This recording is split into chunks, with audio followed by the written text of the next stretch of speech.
세계 최단기 전국민 의료보험 달성. 비약적으로 개선된 국민건강. 세계의 찬사를 받는 최고의 대한민국의 의료기술. 이 모든 기적 뒤에는 오직 국민의 건강을 위해 묵묵히 헌신해온 의료 공급자들의 눈물이 있었습니다.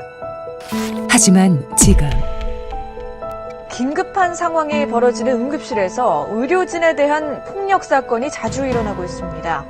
술에 취한 환자가 의료진을 폭행하는 사건이 또 일어났습니다. 정신과 의사가 자신이 치료하던 30대 외래 환자가 휘두른 흉기에 찔려 숨졌습니다. 폭언과 폭행으로 심각한 위협을 받고 있는 의료진들의 최일선 진료 현장.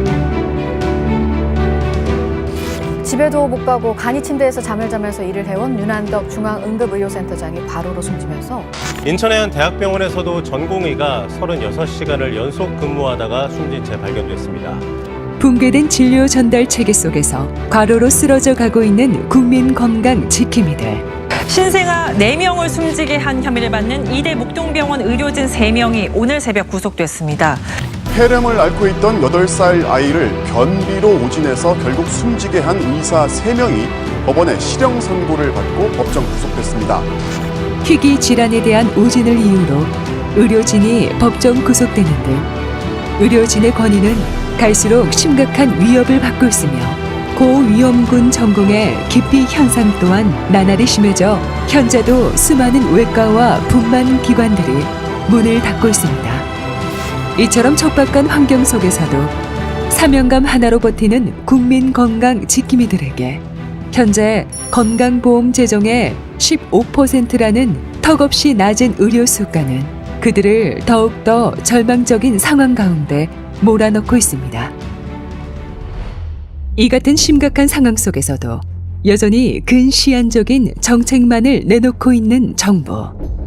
의료계와 상의 없이 일방적으로 시행한 문재인 정부의 의료보장성 강화 정책은 5년간 42조 원을 투입, 10조가량의 엄청난 적자가 예상되고 이에 대한 재정 확보에는 아무런 대책도 세우지 못하고 있으며 건강보험료는 더욱 가파른 속도로 상승하고 있습니다. 해마다 흑자 행진을 이어온 건강보험 재정이 올해는 1조 원이 넘는 적자로 돌아설 것이라는 분석이 나왔습니다.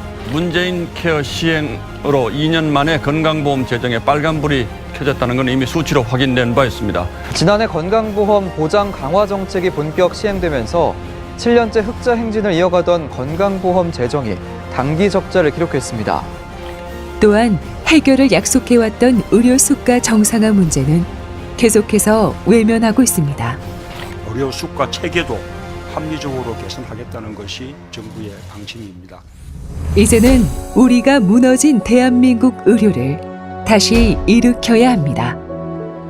2019년 4월 4일 발대식으로 국민과 의료인들이 함께 힘을 모아 시작한 의료개혁쟁취투쟁위원회는 다음 4가지 목표를 가지고 달려가겠습니다. 첫째, 건강한 의료제도 정립하겠습니다. 둘째, 모두에게 안전한 병의원을 만들겠습니다. 셋째, 최선의 진료를 보장하겠습니다. 넷째, 기본 국민 생명권을 보호하겠습니다.